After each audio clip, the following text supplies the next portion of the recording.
Boa noite, meus amados irmãos. Mais uma vez, Deus nos permite estar aqui reunidos para mais uma meditação na palavra do Senhor, mais um momento de culto. Eu só espero, que o jogo do Flamengo não tire a audiência da nossa reunião.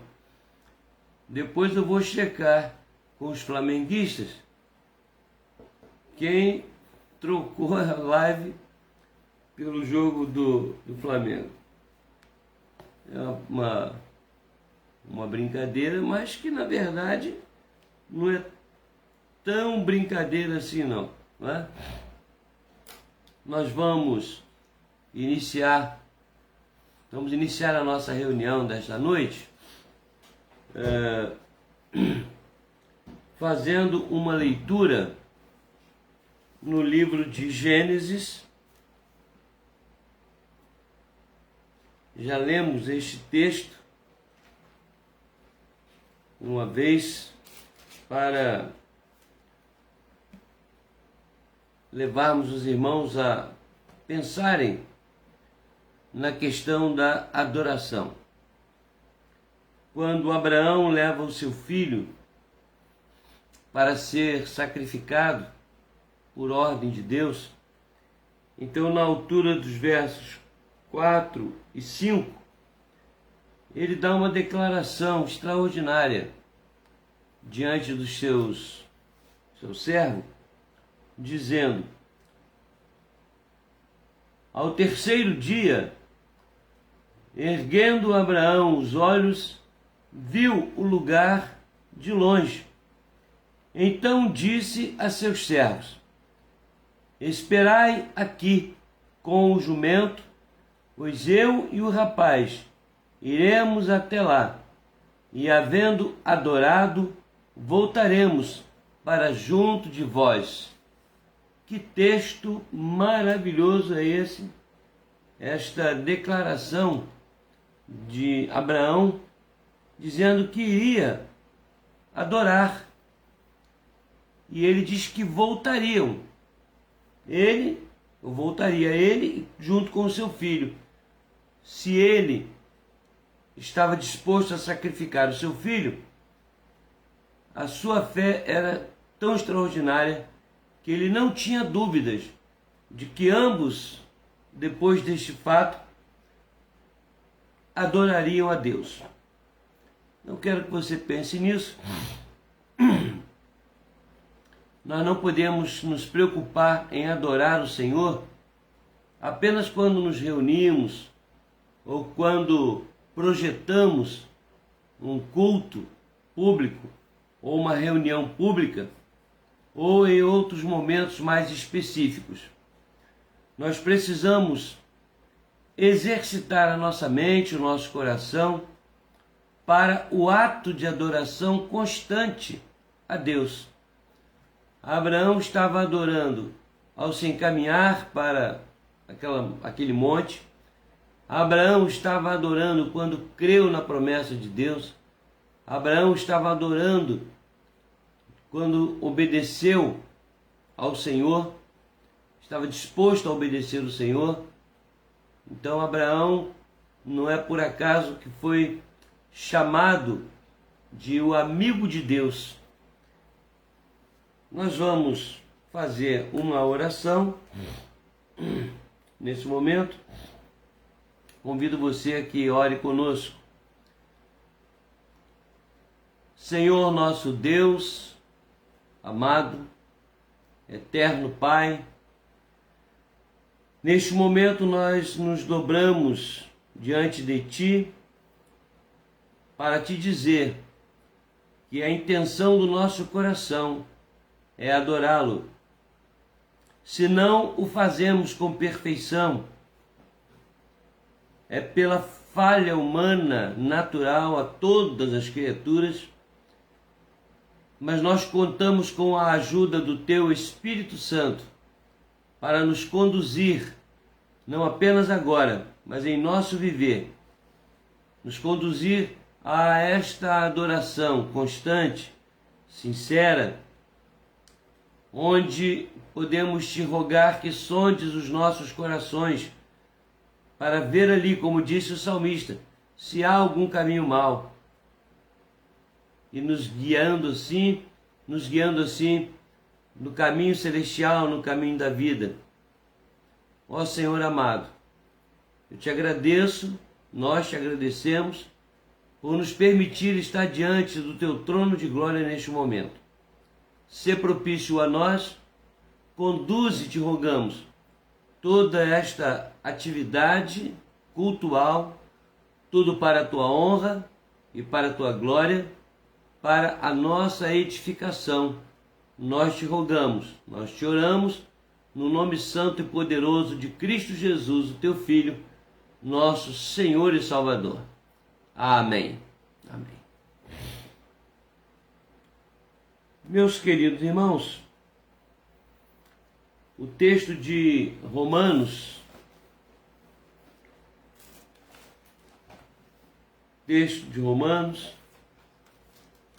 capítulo 15.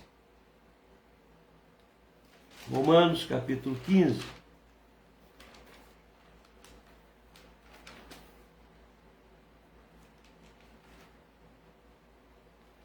Nos versos de 8 a 13, nós lemos a respeito do louvor, da adoração cantada, do regozijo que devemos ter diante de Deus. Diz assim o texto sagrado: digo, pois, que Cristo foi considerado ministro da circuncisão em prol da verdade de Deus, para confirmar as promessas feitas aos nossos pais, e para que os gentios glorifiquem a Deus por causa da sua misericórdia, como está escrito: por isso eu te glorificarei entre os gentios e cantarei louvores ao teu nome. E também diz: alegrai-vos, ó gentios, com o seu povo. Louvai ao Senhor, vós, todos os gentios, e todos os povos o louvem.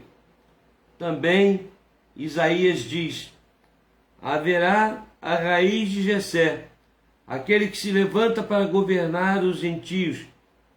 Nele os gentios esperarão. E o Deus da esperança vos encha de todo gozo e paz no vosso crer, para que sejais ricos de esperança no poder do Espírito Santo. Deus exige que até os gentios o louvem, o adorem. Nós faremos isto agora com o hino de número 135. Eu quero, antes do cântico do hino, dizer o seguinte para os irmãos: eu não escolho os hinos aleatoriamente, não. Eu escolho os hinos de acordo com aquilo que Deus coloca em meu coração, em se tratando da mensagem, do estudo. Então, o hino 135 é uma petição que nós fazemos a Deus para que tenhamos mais de Cristo em nós. Ok? Então, ao cantar, se você abriu aí seu inário, ao cantar você lembre disso. Vamos fazer este pedido, são apenas 2 estrofes. Vamos fazer este pedido com toda a propriedade e sinceridade de nosso coração. Porque sem isto, nosso cristianismo é vão, é oco, infrutífero e compra condenação para nós. Amém? Hino de número 135.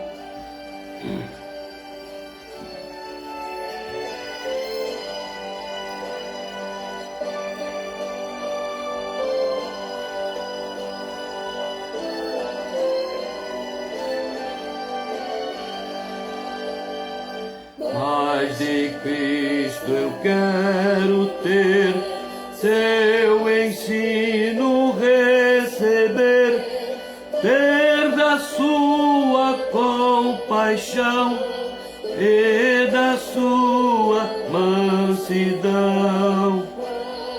Mais de Cristo, mais de Cristo, mais do seu puro e santo amor, mais do bondoso Salvador.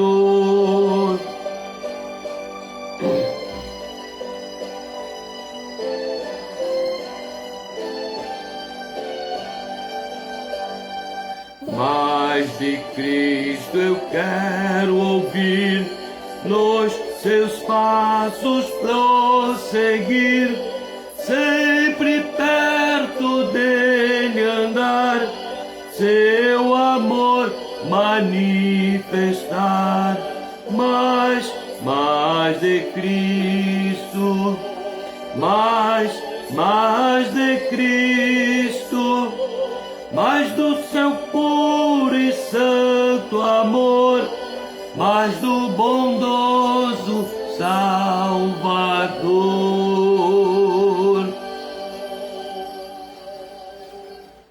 Amém.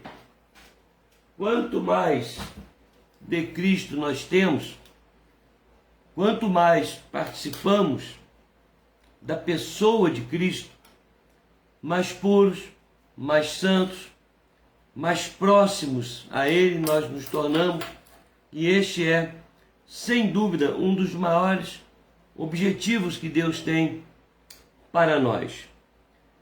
Bom, neste momento eu quero fazer uma leitura em Mateus,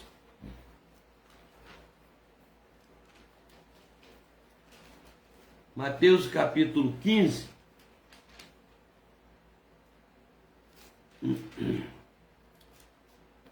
É um texto muito conhecido nosso. Mateus capítulo 15, versos 29, 30 e 31.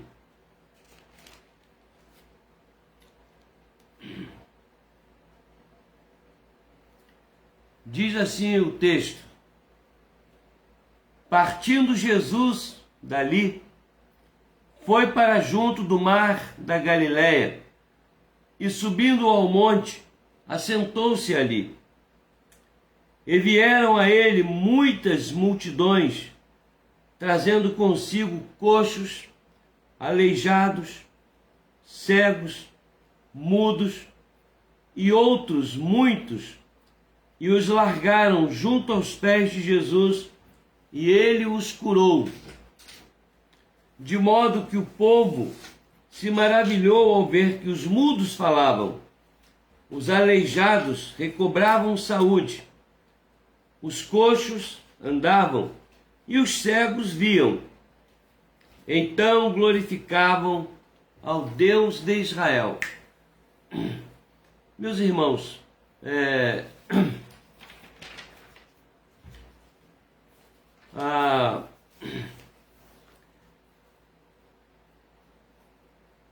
a missão de Jesus, talvez você se espante com o que eu vou falar, mas a missão de Jesus não era prioritariamente sair curando as pessoas. Ele fez isto, minorou o sofrimento de muita gente, mas o objetivo maior de Jesus, primeiro objetivo, era proclamar a salvação e oferecer essa salvação aos homens. Mas o Senhor Jesus se apieda de cada uma das suas criaturas. Muito daquilo que nós sofremos faz parte, ou tudo que nós sofremos, faz parte de um plano insondável de Deus. Nós não devemos procurar o Evangelho para a cura do físico, prioritariamente, nem para a cura das nossas comorbidades, e nem para que tenhamos soluções para os nossos problemas existenciais. Prioritariamente não. Nós devemos buscar a Deus para servi-lo e adorá-lo, proclamando assim o Evangelho, buscando vida mais santa. Mas na minha experiência cristã e pastoral, eu tenho visto o amor e a misericórdia de Deus se manifestar na vida dos homens, tanto pessoas cristãs como outras que não são cristãs ou evangélicas. Deus é amoroso.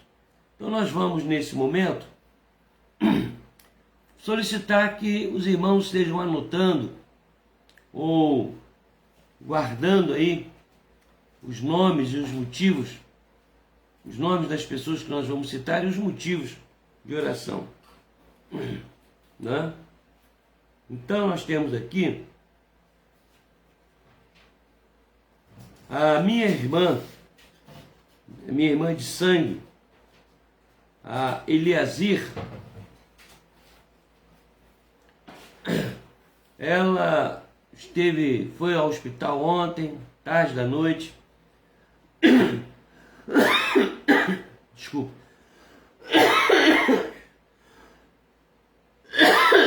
Mas não ficou internada. Ela está em casa, tomando as medicações possíveis, mas tem sofrido muito, com muitas dores, e ninguém consegue descobrir, pelo menos até agora não foi descoberta a razão dessas dores. Então peço que os irmãos orem em favor da minha irmã.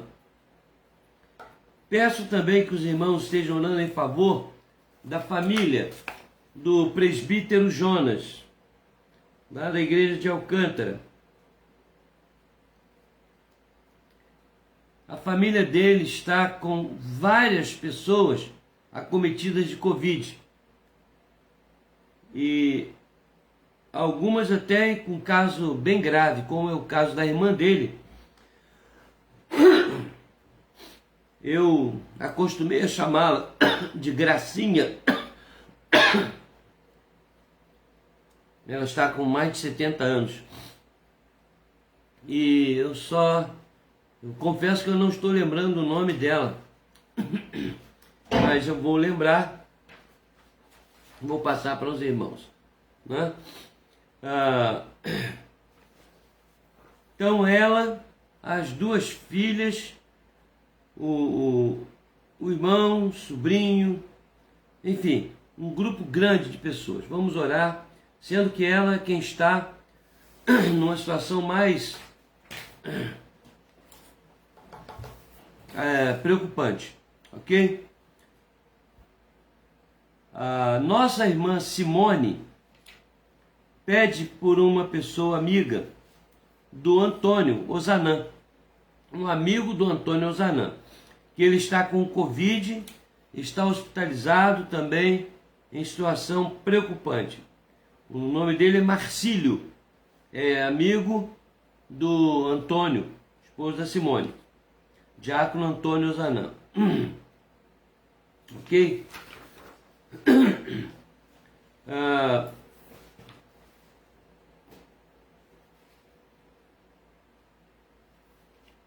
Eu acho que não me chegaram às mãos outros nomes, outros motivos de oração aqui.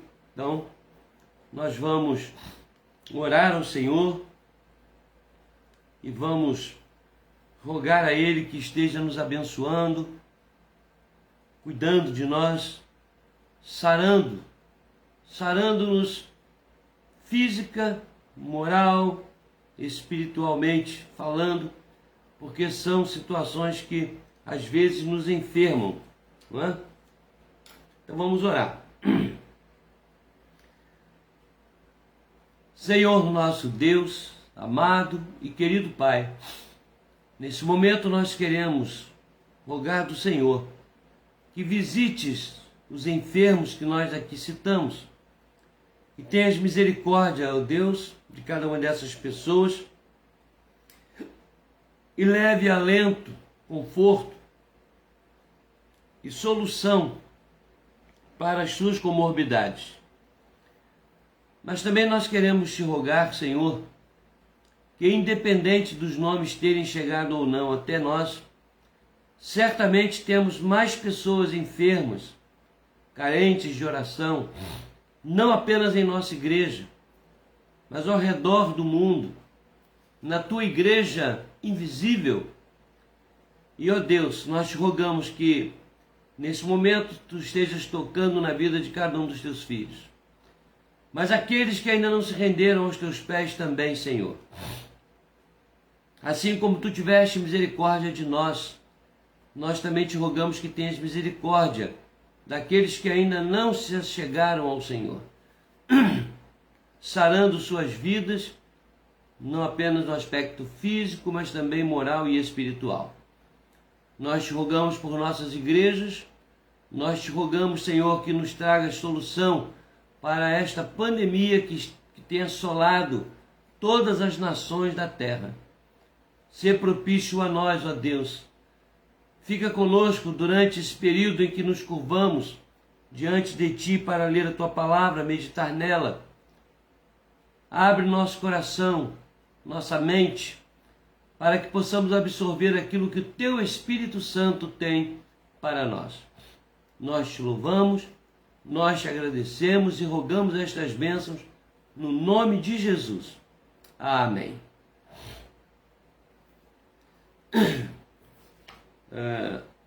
Meus irmãos, antes de iniciar, eu gostaria de agradecer publicamente ao presbítero Erisvaldo. Ele é presbítero e evangelista, não é? Eu não sei se ele já foi ordenado, mas foi um dos grandes homens que eu conheci na minha vida, ele, seu pai, sua família toda, e eu sei que ele está nos assistindo agora. Ele hoje me abençoou muito com uma mensagem maravilhosa, e eu até solicitei dele que, se ele pudesse nos assistir, estaríamos agora reunidos. E ele está conosco. Presbítero Erisvaldo, que Deus o abençoe. Viu? Nós também, hoje eu estive com umas irmãs lá na reunião da SAF, da diretoria, com todo o protocolo. Ali conversamos sobre a situação do lar samaritano. E eu, como presidente lá, sondei a situação, a carência de alguns alimentos, arroz, feijão. Então, se os irmãos puderem nos agraciar ajudando a instituição, ficaremos muito gratos. E lembrando que hoje é aniversário da irmã Carla, né? A esposa do bispo. Bispo Presbítero Erisvaldo. É o sobrenome do nosso irmão, viu? A igreja não é episcopal, não. Ok, irmãos? Ok. Eu quero agora, sem mais delongas, né, convidar os irmãos para que façamos uma leitura na carta de Paulo aos Efésios, capítulo 5, versos de 1 a 20. Nós encerramos na outra semana com a leitura do capítulo 5, versos 1 e 2. Hoje nós vamos ler, do 1 não, vamos ler do 3 ao 20, ok? Então eu gostaria que os irmãos prestassem atenção bastante nessa leitura, se não puderem acompanhar na palavra. Mas a impudicícia e toda sorte de impurezas ou cobiça nem sequer se nomeie entre vós, como convém a santos, nem conversação torpe, nem palavras vãs ou chocarrices, coisas essas inconvenientes, antes, pelo contrário, ações de graças. Sabei, pois, isto: nenhum incontinente, ou impuro, ou avarento, que é idólatra, tem herança no reino de Cristo e de Deus. Ninguém vos engane com palavras vãs, porque por estas coisas vem a ira de Deus sobre os filhos da desobediência. Portanto, não sejais participantes com eles, pois outrora eres trevas, porém agora sois luz no Senhor. Andai como filhos da luz, porque o fruto da luz consiste em toda bondade e justiça e verdade, provando sempre o que é agradável ao Senhor. E não sejais cúmplices nas obras infrutíferas das trevas, antes, porém, reprovai-as, porque o que eles fazem em oculto, o só referir é vergonha. Mas todas as coisas, quando reprovadas pela luz, se tornam manifestas, porque tudo que se manifesta é luz. Pelo que diz: desperta, ó tu que dormes, levanta-te dentre os mortos, e Cristo te esclarecerá. Portanto, vede prudentemente como andais, não como necios, e sim como sábios, remindo o tempo, porque os dias são maus. Por esta razão, não vos torneis insensatos, mas procurai compreender qual a vontade do Senhor. E não vos embriagueis com vinho, no qual há dissolução, mas enchei-vos do Espírito, falando entre vós com salmos, entoando e louvando de coração ao Senhor, com hinos e cânticos espirituais, dando sempre graças por tudo a nosso Deus e Pai, em nome de nosso Senhor Jesus Cristo, sujeitando-vos uns aos outros no temor de Cristo. Acabei lendo também o verso de número 21. Amados, nós temos trabalhado com a igreja o seguinte tema, baseado no versículo 1 de Efésios, capítulo 4. Rogo-vos, pois eu, prisioneiro do Senhor, que andeis de modo digno da vocação a que fostes chamados. E hoje já é a quinta ou sexta vez que nós voltamos a esse tema, e eu propus aqui um princípio de raciocínio que seria: como está andando a igreja hoje? Está andando de forma digna, de modo digno, da vocação a que foi chamada e da vocação a qual fomos chamados?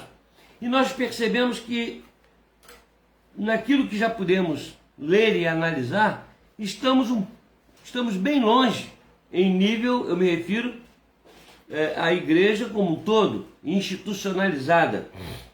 Eu tenho aqui destacado o seguinte: a igreja verdadeira, a igreja invisível, ela é fiel, mas mesmo esta igreja sofre a influência do mundo. É preciso ter muito cuidado. A Bíblia diz: vigiai e orai, e aquele que está em pé, veja que não caia.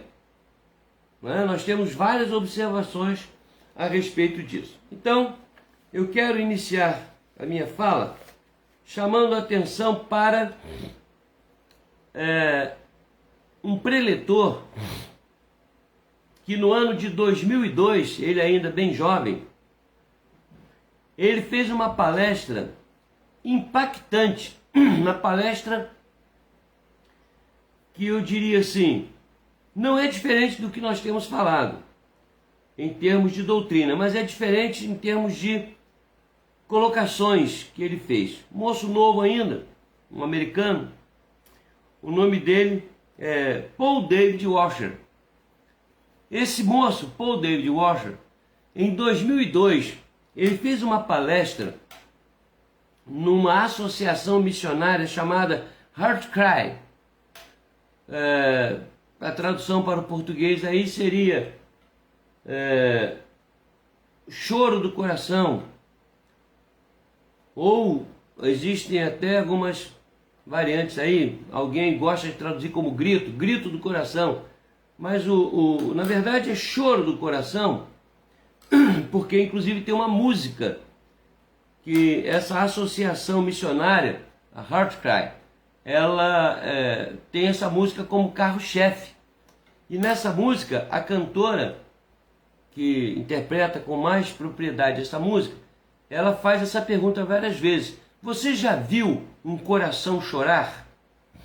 Por isso é que eu prefiro a tradução, o choro do coração e não o grito do coração. Então, essa conferência, uma conferência jovem de evangelismo, esse moço, o Paul David Washer, a sua palestra é uma palestra primorosa. Eu estou pensando, inclusive, depois que nós terminarmos aqui, eu estou pensando em colocar essa palestra para que vocês assistam, ouçam, mas vocês precisam me prometer que vão ouvir toda a palestra. Ela é maravilhosa, muito boa. E esse moço, ele começa a falar sobre como está a igreja. Olha, em 2002, ele fala sobre como está a igreja. O auditório grande fica em silêncio o tempo todo da palestra. Ninguém fala nada, ninguém grita, ninguém expressa quase nada. E ele fala o que nós temos falado aqui. Eu fiquei contente por saber que isso não é uma ideia minha, não é coisa da minha cabeça. É uma coisa profética. A igreja ao redor do mundo não está andando de forma digna. Não tem dúvida quanto a isso. O que significa que nós que estamos aqui ouvindo, a igreja que eu pastoreio, ou quem sabe você que está nos ouvindo, não significa que você não esteja andando de forma digna. Quando eu me refiro à igreja, eu me refiro ao quadro geral da igreja que se chama de igreja cristã. O Paul David Washer, ele fala sobre o cristianismo radical, que não é nada mais, nada menos do que o cristianismo. Não precisamos desse adjetivo qualificativo. Bom, o cristianismo tem que ser radical, o cristianismo radical. Não, para identificar o cristianismo. Cristianismo é cristianismo. Se não for nos moldes de Cristo, não é cristianismo. É outra coisa qualquer. Então ele fala sobre os cristãos radicais, e tem uma hora que ele diz assim: o cristianismo radical se vê na vida daqueles que carregam os frutos do Espírito Santo. Na verdade ele falou os frutos, mas na verdade o texto sagrado fala o fruto do Espírito Santo. Tem as obras das trevas e o fruto do Espírito. Nós usamos os frutos porque nós identificamos as várias partes do fruto como o próprio fruto. No caso de uma tangerina, de uma laranja, vários gomos, mas é um fruto só. De qualquer maneira ele diz isso: aqueles que carregam o fruto do Espírito Santo com suas nuances, não é? Esses são considerados os cristãos radicais. Eu diria, devem ser considerados verdadeiros cristãos, não é? E ele, no meio da sua palestra, ele fala sobre o testemunho, que as pessoas estão deixando de testemunhar por muito pouco. É por um emprego, é por um namoro, por um casamento, é por alguma coisa que atrai o ser humano, né? Normalmente um ser humano que não tem compromisso com Deus. E as pessoas estão trocando as bênçãos de Deus, o verdadeiro cristianismo, por uma série de outras coisas. Ele bate pesado mesmo. Eu não vou citar mais coisas, porque vocês vão ver. Porque eu vou disponibilizar para todos vocês que estão me assistindo essa palestra, ok? Por isso que é importante, eu estou anotando aqui os que estão conosco e vou anotar. Me desculpe, eu vou brincar de novo. Eu vou anotar também quem está assistindo o jogo do Flamengo, para depois a gente conversar. Bom, ele conta a história de um menino, o nome desse menino é Andrew Myman. Andrew Myman, o nome desse garoto, desse rapaz. E que foi questionado pelos muçulmanos a negar a Jesus. E esse grupo radical muçulmano o ameaçou de morte. E ele, novo, garoto ainda, mas convertido, ele dizia, chorando e gritando: eu estou com muito medo. mas eu não posso negar a Jesus, meu Senhor. Ele foi sincero, mas eu estou com medo. Ué, Jesus também no Getsemane disse isso. Pai, se for possível, passa de mim esse cálice, porque o negócio é difícil. Daniel, seus amigos, Jonas, aliás, Daniel e seus amigos, né? Eles tiveram receio. Claro, ninguém vai para uma fornalha, ninguém vai para a boca do leão dizendo, opa, que legal, vou ser devorado. Ai, que bom, vou ser queimado. Ninguém faz isso. Mas a sua fé se sobrepôs às seus temores. E esse rapaz, esse menino, o Andrew Myman, os muçulmanos o ameaçaram de matar com tiros. E ele dizia chorando, eu estou com muito medo de morrer, de vocês me matarem, mas eu não vou negar Jesus. Não vou negar meu Jesus. E os muçulmanos então o assassinaram ali, na frente de muita gente, com 5 tiros em seu estômago, em seu peito. Né? E ele morreu dizendo isto, eu estou com medo, porque isso aí é uma coisa terrível, mas eu não vou negar. E assim nós temos muitos mártires, né? Que fizeram a mesma coisa. Mas ele estava falando, o nosso irmão Paul David Washer, estava falando sobre como hoje é difícil para que as pessoas encarnem em suas vidas um cristianismo real. Então nós vamos fazer algumas considerações que não tem como terminar hoje a respeito do que eu estou falando. E eu quero começar com lá no início, né, do verso 3, que diz assim: mas a impudicícia e toda sorte de impurezas ou cobiça nem sequer se nomeiem entre vós como convém a santos. Eu me lembrei, quando eu estava lendo isso aqui, eu me lembrei de uma vez que eu estava recém-convertido, eu trabalhava no estado e encontrei-me com 2 amigos. Os 2 amigos, um amigo era cristão, presbiteriano. O outro era um ímpio, gentio, morreu sem Cristo. Não é? Posso garantir isso, eu acompanhei a história dele. E era um homem de uma língua maldita. Eu não gostava de parar para ouvir as coisas dele. No escritório eu evitava ficar perto dele, mas não podia fazer nada. Encontramos num bar para tomar um café e ele disse para mim assim: Ronaldo, vou lhe contar uma piada. E eu disse: não vai não, não quero que você conte para mim essa piada. Mas por quê? Porque eu tenho certeza que da sua boca não sai nada que preste. Aí era meu amigo de trabalho, a gente riu e tal. Não, conta, a piada é boa. Não quero ouvir não, dá licença. Fui pro outro lado do balcão e o outro colega cristão, então conta que eu quero ouvir. Aí eu já fiquei triste. Não tinha como não ouvir, porque eu estava tomando café no balcão do outro lado, uma piada daquelas absurdas, cheia de palavras torpes, aquela impudicícia, aquela impureza toda. Então, o meu amigo que era cristão, né, que se dizia cristão, ria de se acabar. Quando terminou tudo, eu chamei num canto e falei assim: olha só, você não é obrigado a ouvir as besteiras do nosso amigo aí não. Eu estou evitando falar o nome, porque vai que alguém conhece. Não, mas ele é muito engraçado. Eu disse: mas não presta, não vale a pena.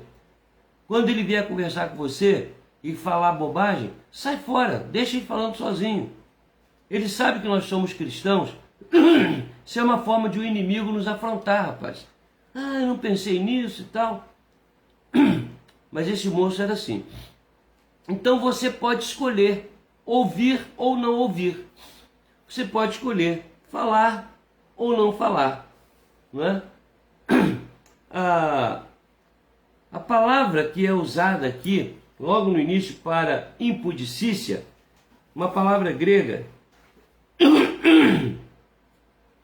que é a palavra porneia. Essa palavra nós traduzimos por fornicação. Essa palavra, ela é originada de uma outra palavra chamada pornê, que significa prostituta ou prostituição. E a palavra impureza, logo depois, a palavra impureza é uma palavra grega também que tem um significado específico. A palavra grega akatarsia, ou akatarsia, é definida como impureza. E está na mesma linha da palavra porneia. Mesma linha. Inclusive essa palavra, deixa eu falar para os irmãos, que ela aparece quando lá na frente Paulo vai falar sobre a cobiça. Que a cobiça não esteja entre vós. E depois lá, quando fala sobre nenhum de vós seja avarento, a mesma raiz aparece nessas palavras, mostrando o quão fácil é nos desviarmos das coisas santas. Por isso que nós cantamos o hino de número 135. Coisas impuras, coisas maldosas, palavras, conversas. Mas nesse texto todo, do verso 3 até o verso de número 14, até o verso de número 13, Paulo vai falar exclusivamente sobre uma vida desregrada, moral e espiritualmente. A impressão que dá é que aqueles irmãos aquela igreja estava vivendo de uma maneira tão licenciosa, que Paulo não estava suportando mais isso. Você diria para mim assim, mas na nossa igreja não tem isso, não acontece isso. Talvez não entre os irmãos, mas de fora, com os amigos, no trabalho, aquelas práticas que não são lícitas. Não é? Recentemente eu soube de uma casa de profetas, que nós chamamos de seminário, onde professor e alunos, depois das aulas, saíam para se embriagar. Fiquei sabendo disso agora há pouco tempo atrás. É um absurdo. E para que da embriaguez para a licenciosidade, para a sensualidade, é um pulo, é um pulinho. A palavra, logo depois, Paulo diz assim, não haja conversação torpe, nem palavras vãs. Aí volta a palavra, aí vem a palavra chocarrice, coisas essas inconvenientes. Antes, pelo contrário, uma prática de ações de graças, palavras santas. Hoje eu me encontrei com um amigo antigo, muito antigo. Ele é espírita. E encontrei-me com ele, e ele me beijou, ele gosta muito de mim, deu um beijo no rosto, chegou a chorar de tanta alegria em me ver. Há muitos anos nós não nos víamos. E conversamos ali, uma conversa tão agradável, uma conversa tão nobre, uma conversa tão gostosa. E ele falou sobre a vida dele, da esposa, que é muito amiga minha também, agora está sem poder andar. E eu fiquei observando, porque recentemente também, né, eu tive ciência de uma conversa entre duas pessoas cristãs, mas uma conversa totalmente diferente. Eu fiquei imaginando por quê. Paulo diz que isso não convém aos santos, não convém a nós. Essas palavras que nós usamos aqui, todas as palavras, porneia, a catarsia e as crotes, as crotos, todas essas palavras que Paulo usa aqui, elas são palavras que identificam licenciosidade, sensualidade, fornicação, adultério. É impressionante. E nós não atinamos com essas coisas. E às vezes uma conversa entre nós pode estar trazendo uma grande maldição para a nossa vida. Então precisamos ter cuidado com isso. Eu anotei aqui algumas expressões, né? Por exemplo, a palavra, quando fala aqui, conversações torpes, ele usa uma palavra, a palavra ascrotas, e essa palavra significa feiura, coisa feia, significa iniquidade. Quando nós usamos uma palavra que dá uma conotação ruim, nós chamamos de cacófato. Você usa uma expressão que às vezes une a uma outra expressão e dá aquele som horrível, aquela ideia enganosa de uma coisa feia. É o cacófato. Nós não estamos falando de cacófato. O cacófato são palavras nobres que unidas geram um som desagradável. Não é isso. Nós estamos falando da disposição que algumas pessoas têm, um prazer mórbido em conversar de maneira torpe.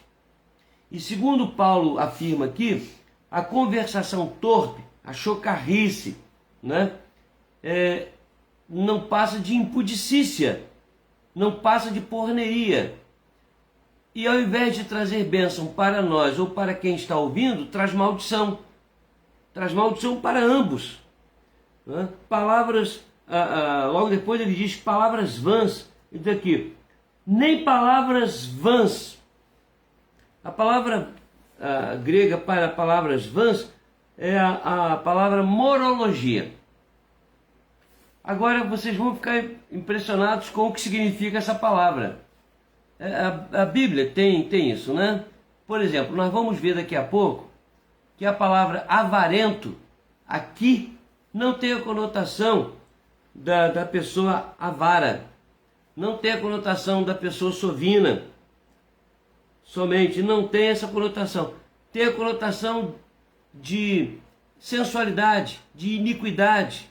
Bom, quem traduziu por avaro ou avarento deveria ter traduzido de outra forma. Desculpa aqui a minha crítica aos grandes mestres que traduziram aqui, mas aqui a palavra não significa o sujeito sovina, apegado ao dinheiro, certo? Mas essa palavra aqui, a morologia, significa, sabe o quê? Imbecilidade. Então o que tinha que estar escrito aqui na Bíblia é o seguinte, desculpa, eu tinha que estar traduzido, era o seguinte: não deve haver conversação, né, maldosa, conversação de fornicação, de pornografia, de porneia. Pornografia aqui foi eu que inseri, não é isso, né? Mas devia estar escrito assim: não deve haver conversação torpe e nem palavras, nem palavras vãs não, e nem imbecilidade. Porque quem fala essas coisas é a Bíblia que está dizendo, não sou eu. É a tradução legítima, é um imbecil. Você já tinha ouvido falar isso? Que quem usa palavras vãs que não levam a nada, palavras que não constroem, a palavra vã aqui no grego significa coisa que não constrói, que não leva a nada. Um discurso vão é aquele discurso que não leva a coisa alguma. Isto chama-se imbecilidade. Vocês me permitem falar aqui uma pequena poesia de um grande autor, de um grande poeta português chamado Manuel Maria Barbosa de Bocage. Bocage é tido como uma pessoa de vida desregrada e tal, mas muita gente não sabe que Bocage é considerado pela grande maioria dos entendidos na questão da língua portuguesa como par com Camões. E assim como Camões, Bocage também era um neologista, criava palavras. Um homem que morreu aos pés de Deus, pedindo perdão e vivendo uma vida que, pelos poemas que eu conheço dele no final da vida, para mim foi um homem convertido. Mas ele tem um poema muito interessante, uma poesia pequena, que diz assim: um macaco, vendo-se um dia entre brutal multidão, dizem, lhe deu na cabeça fazer uma pregação. Teve 1000 vivas, 1000 palmas, proferindo a boca cheia palavras de 15 arrobas, sentença de légua e meia. Mas isso acontece aos políticos e outros que tais. Todos são necios, e os que entendem menos são os que aplaudem mais. Sabedoria de Bocage, hein? Manuel Maria Barbosa de Bocage.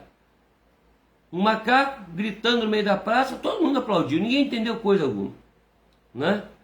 Essa semana o meu neto, o João Pedro, quase me matou de rir na escola dominical. A Marília estava dando aula para eles, aí pediu para ele orar. Ele fez uma oração linda, uma das orações mais lindas que eu já vi, a oração que o meu neto fez, o João Pedro. A Marília elogiou, todo mundo, que oração linda, muito bem, João. Ele falou assim, tia, mas eu não entendi nada do que eu falei. Eu não entendi nada do que eu falei, porque ele usou muitas palavras rebuscadas, que nem a gente usa, às vezes. Ele quis dizer o seguinte, olha, eu falei um monte de palavra aí difícil, mas no fundo, eu não sei o que significa, não. Eu ri muito, né, com ele. Mas ele sabe sim. Então, o que Paulo está dizendo aqui é isso. O que é uma palavra vã? Uma palavra que você fala, uma conversa que você tem, que não leva a nada e que nem você entende. Mas o povo gosta dessas coisas. Nós temos que prestar mais atenção naquilo que falamos e naquilo que ouvimos. Continuando aqui, né? As palavras vãs são morologia, que significa imbecilidade. Então, falar sem destino, falar sem lógica é imbecilidade. Então, o texto sagrado tinha que estar assim: nem conversação torpe e nem imbecilidade. Mas não está assim, né? Aí você pode acreditar no pastor aqui, que eu sei o que eu estou falando. A tradução seria essa. Talvez para não chocar muito os leitores, alguém colocou aqui palavras vãs, para a gente entender melhor. Logo depois, a palavra chocarrice é a palavra eutropelia. Essa palavra significa leviandade. Leviandade. Na língua grega, a tradução seria essa, leviandade. Então, chocarrice é coisa leviana. Palavras vãs, imbecilidade. Vocês estão percebendo como é sério o cuidado que nós devemos ter com as nossas palavras, com os nossos discursos? Agora, todas essas palavras, eu listei aqui várias palavras e consultei todas elas na língua grega, originalmente aqui, nos originais, e eu cheguei a uma conclusão estarrecedora. Todas estas palavras que eu estou citando, elas estão ligadas à imoralidade, licenciosidade. É impressionante. Todas elas não estão traduzidas dessa maneira. Por isso é que é importante a gente ir a fundo no estudo para perceber a intenção do autor humano. A intenção do autor humano aqui foi dizer que aquela comunidade estava vivendo de uma maneira licenciosa. Pra vocês terem uma ideia, o que você entende por incontinente? Os incontinentes. Você, quando a pessoa tem um problema renal, faz uma cirurgia nessa região e tem uma enfermidade, às vezes, que não está ligada a isso, mas chama-se incontinência urinária. Não há domínio. Incontinência é falta de domínio. A pessoa não consegue reter a urina. Então chama-se incontinência urinária. Incontinente vai por aí. Falta de domínio. Certo? Mas aí que está o detalhe. Aqui na língua original onde eu estou lendo aqui, a palavra incontinente tem origem na palavra pornos. Pornos ou pornos, que significa indivíduo imoral, totalmente imoral, totalmente destituído de moral. Não é apenas incontinente. Então aqui, ó, coisas estas inconvenientes, pelo contrário, dê ações de graças. Depois, no verso 5, sabei, pois, isto, nenhum incontinente, ou seja, nenhum indivíduo imoral. Talvez você já tenha lido esse versículo e não tenha entendido. Talvez. O incontinente. O que é o incontinente? O imoral. Logo depois ele diz o impuro. Aí ele cita a palavra avarento. Essa palavra avarento, ela é a mesma palavra que é usada para cobiça no capítulo 4. Deixa eu ver se eu acho aqui.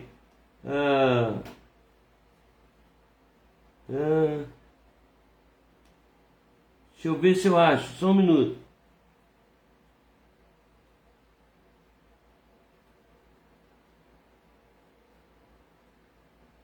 Depois eu acho. Mas é a mesma palavra. A palavra cobiça e a palavra avarento. Novamente, não é cobiça de desejar as coisas materiais. É cobiça, no sentido, a cobiça aqui, a palavra significa a mesma coisa que a palavra avarento, akatartos. É a palavra grega. Akatartos significa uma pessoa obcecada pela vida imoral, pela imoralidade. Nós temos na nossa língua portuguesa a palavra avarento, que foi traduzida aqui, né? Nenhum incontinente, impuro ou avarento. Esse avarento aqui não é a pessoa apegada ao dinheiro, que é obcecado por adquirir e acumular dinheiro, o famoso sovina. Não é isso não. Se você pensou que aqui o texto significava isso, pensou errado. Não é. É aquele que não se domina, o incontinente, e que tem um desejo terrível, ardente, de acumular para si imoralidade. Todas as palavras, eu repito, todas as observações de Paulo se referem à licenciosidade, à imoralidade. Sabe o que eu fico pensando, irmãos? Eu fico pensando, os movimentos que nós temos hoje no mundo inteiro de liberação de sexualidade, essa guerra sobre identidade de gênero, essas lutas no mundo inteiro para reconhecimento de pessoas que querem viver fora do padrão bíblico. Isso está ganhando o mundo de uma tal maneira e que se a igreja não abrir os olhos, ela vai permitir que essas coisas entrem no nosso meio e daqui a pouco muitos vão estar cometendo, se já não estão. A igreja de Cristo, no momento, em nível mundial, igreja institucionalizada, não está andando de modo digno da vocação para a qual foi chamada. Palavra profética. É como disse o preletor que nós citamos aqui, o Paul David Washer. Ele disse isso. Ele disse exatamente isso em 2002 na sua conferência. Mas muito antes dele, muitos outros também já usaram essa temática. E quem é responsável por fazer com que isso mude? Nós, a igreja, os servos de Deus. Nós podemos fazer como aquele menino, o Myman, o Andrew Myman. Nós podemos fazer como ele. Podemos dizer ao inimigo, pode nos matar, mas nós não vamos abrir mão de testemunhar do poder de Cristo. Agora, quando eu falei sobre avarento aqui, na nossa língua portuguesa, nós podemos classificar o avarento, não é? e que Paulo diz, o Espírito Santo fala através de Paulo, que não vai herdar o reino dos céus, como aquela pessoa apegada ao dinheiro, que só pensa nisso, que acumula, acumula, acumula. Pessoas que não se preocupam com a comunidade, não se preocupam com as missões, que dependem de recurso financeiro, não se preocupam com a sustentação da obra. Essas pessoas não são avarentas, só no sentido de acumular dinheiro, gostar de dinheiro. São pessoas, e aqui, por favor, irmãos, me entendam, são pessoas que beiram a imbecilidade. São pessoas carnais. São pessoas que são fornicadoras. São pessoas cuja conversa é vã. São pessoas que vão chegar diante de Deus e o Senhor vai dizer: apartai-vos de mim, malditos, não vos conheço. E essas pessoas dirão: mas em teu nome eu expeli demônios, em teu nome eu falei novas línguas, em teu nome eu falei sobre cura e vi pessoas sendo curadas. E Jesus vai dizer: não vos conheço, não vos conheço. É muito sério o que nós estamos vivendo nos dias atuais, irmãos. Nós não podemos ser igreja de fachada. Nós não podemos ser uma igreja onde nós vamos assistir a um culto, uma igreja onde nós vamos apenas participar de uma escola dominical. Nós temos que mostrar ao mundo que nós somos a igreja de Cristo, os cristãos radicais. E a palavra de Deus aqui diz que tais pessoas são idólatras e não herdarão o reino de Cristo e de Deus. Essa expressão, reino de Cristo e de Deus, não significa que são dois reinos diferentes. Cristo, Deus, o Espírito Santo são a mesma pessoa. É uma ênfase, é uma figura de linguagem, é uma ênfase que Paulo está dando. O mesmo reino que vocês esperaram de Cristo, que é a realidade, este reino de Deus, vocês não vão entrar se não forem pessoas sóbrias, que busquem a santidade, que lutem contra o mal, pessoas que não se satisfaçam com as coisas erradas. Mas sabe o que está acontecendo hoje em dia, irmãos? Pastores com o meu discurso, não sou o melhor homem do mundo, não, mas pastores com o discurso que eu tenho, pastores com o discurso do David Washer, pastores com o discurso de um Billy Graham, pastores com o discurso de tantos outros homens de Deus, Spurgeon e outros, pastores com o discurso do Hernandes Lopes, estão se tornando raros, porque a maioria dos líderes querem agradar aos homens, querem que os homens os tenham como pessoas amigas. Os líderes hoje não podem discordar, aqueles que são infiéis não podem discordar dos oficiais ou dos membros, alguns membros da igreja, né, que tenham alguma expressão, porque corre o risco de ser mandado embora, corre o risco de não ser eleito, corre o risco de não ser obedecido. O David Washer, ele fala isso: eu sou profeta. E o povo de Deus, que se diz povo de Deus, quer ver o profeta, mas não quer obedecer ao profeta. Ele fala isso. Portanto, alguém me procurou um dia, eu vou ser bem franco com os irmãos, e disse que meus sermões eram muito duros e que eu precisava amaciar um pouco. Mais ou menos isso. Precisa amaciar o seu discurso, sua mensagem. Sua mensagem é muito dura, muito chocante. E eu disse: eu prefiro morrer a mudar aquilo que Deus me deu. Como profeta que sou, eu falo aquilo que Ele me manda falar, gostem ou não. E eu não estou aqui para agradar homens. E eu digo: irmãos, nós que somos igreja do Senhor, vamos ter cuidado. Eu vou encerrar por aqui, mas quero dizer isso aos irmãos: vamos ter cuidado. A nossa vida é muito curta, é ligeira, é um culto ligeiro. Brevemente nós vamos prestar contas a Deus. De quê? De uma vida mais santa, mais coerente, de uma vida desregrada e licenciosa, uma vida avarenta, de chocarrice, de palavras torpes, uma vida de imbecilidade? É isso que nós vamos apresentar a Deus? Eu acho que não é o que você quer. Não é o que um cristão deve querer. Nós precisamos ser cada vez mais, vou usar a palavra do David Washington, cristãos radicais. Eu vou disponibilizar a palestra dele para todos vocês. Eu estou registrando todo mundo que está aqui conosco hoje, que eu vou fazer questão de mandar para vocês esta palestra, ou vou disponibilizar na nossa página do YouTube ou do Facebook, ok? Para que todos possam ver, além dos grupos.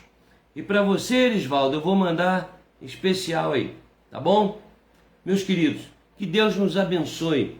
A preocupação de Paulo com a igreja de Éfeso é a mesma que nós temos, os pastores, hoje, com as igrejas as quais estamos vendo, não aqui no Brasil só, mas no mundo inteiro. Quando eu falei sobre os movimentos de liberação, de sensualidade, libertinagem, de homossexualidade, tantas coisas, isso não é um discurso de ódio, é uma constatação de que isso está ganhando as mídias, está ganhando espaço.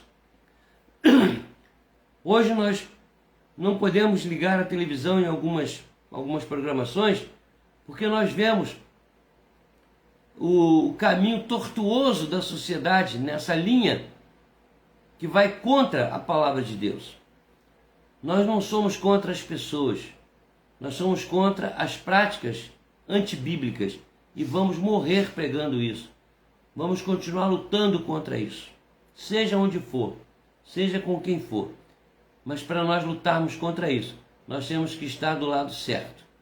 Uma vez o pastor Genésio falou uma coisa para mim que eu achei muito interessante. Ele disse: Reverendo Ronaldo, tem pessoas, Deus está do lado direito do muro, o diabo do lado esquerdo. Tem pessoas que ficam do lado esquerdo, são do diabo. Pessoas que ficam do lado direito, são de Deus. E tem aquelas que gostam de ficar em cima do muro. Só que elas não perceberam que em cima do muro também é do diabo. Não é apenas o lado esquerdo que é do diabo. Em cima do muro também é do diabo. O verdadeiro cristão, cristão radical, não fica nem do lado esquerdo, nem em cima do muro. Ele fica do lado direito, o lado da verdade, o lado de Deus, o lado da santidade. Que Deus assim nos abençoe, irmãos.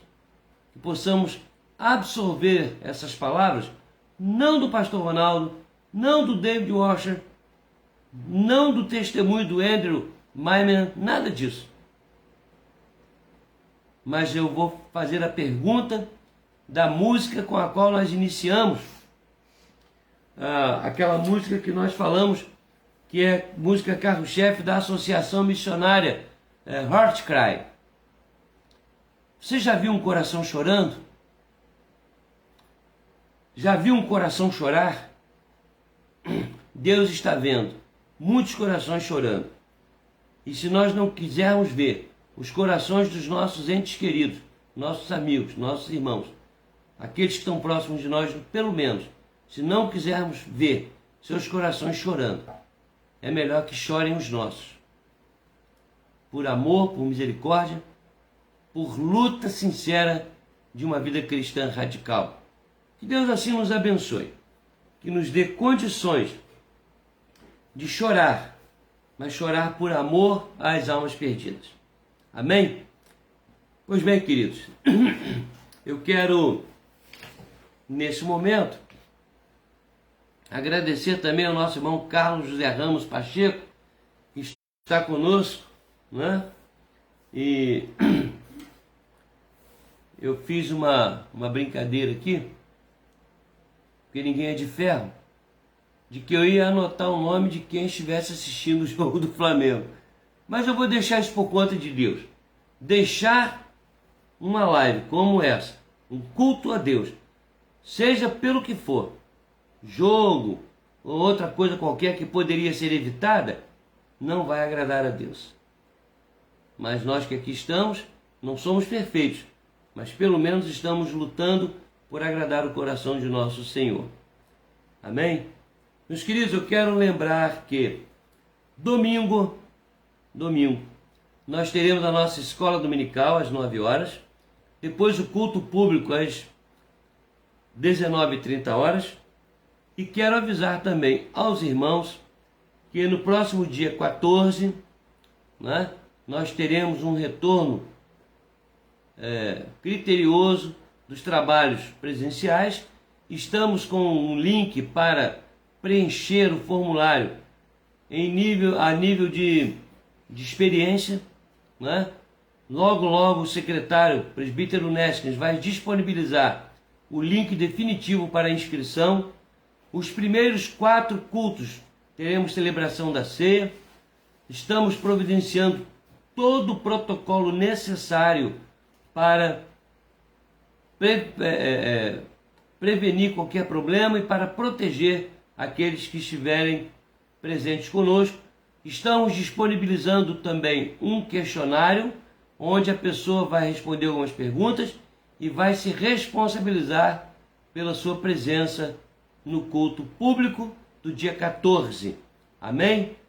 Ok. E não é muito lembrar que nas terças-feiras temos a reunião de oração 17 horas pelo Team Link, e às 14 horas na quarta-feira nós temos a reunião da SAF, da nossa igreja, Sociedade Auxiliadora Feminina, e às quintas-feiras, 19h30, o nosso estudo baseado no capítulo 4, versículo 1 de Efésios.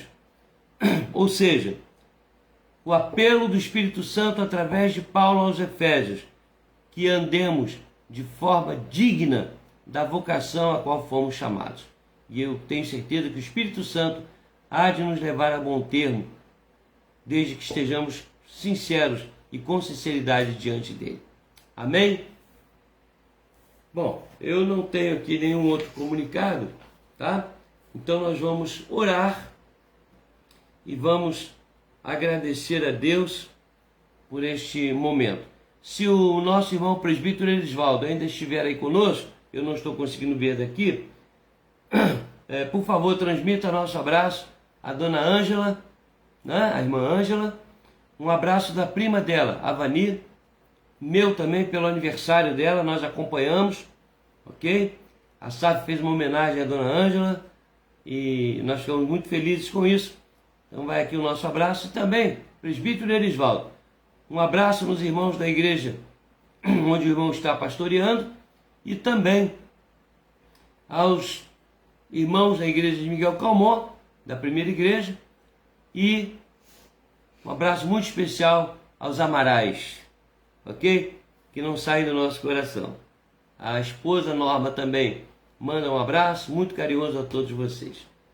Vamos orar, então, encerrando assim a nossa reunião. Amantíssimo Deus, Senhor nosso, queremos rogar-te, ó Deus, que através do teu Espírito Santo tu nos controles, porque no mesmo texto que lemos, mais à frente, nós ouvimos a voz do Senhor nos dizendo que devemos nos embriagar com o teu Espírito, nos encher com o teu Espírito, e não nos embriagar com vinho, no qual há dissolução e contenda. Portanto, ó Deus, nós te rogamos, dá-nos o espírito do Andrew Myman, dá-nos o espírito do David, do irmão David, dá-nos o espírito dos mártires, dos fiéis, dos apóstolos, daqueles que nunca voltaram atrás, do próprio teu servo, o apóstolo Paulo, que diz: uma coisa faço, esquecendo-me das coisas para trás ficam, prossigo para o alvo, pelo prêmio da soberana vocação de Deus em Cristo Jesus. Fortalece-nos, ó Pai, dá-nos uma noite de descanso, prepara-nos para os dias vindouros, onde, com certeza, enquanto vida tivermos, falaremos do teu amor e do evangelho do teu Filho, o nosso Senhor e Salvador. E agora, irmãos, que o Senhor mesmo nos despeça através da bênção.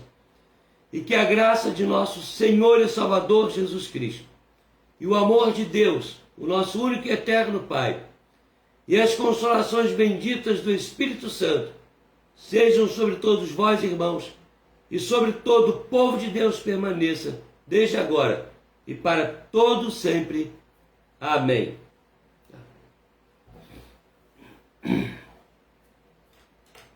Tenham todos uma boa noite.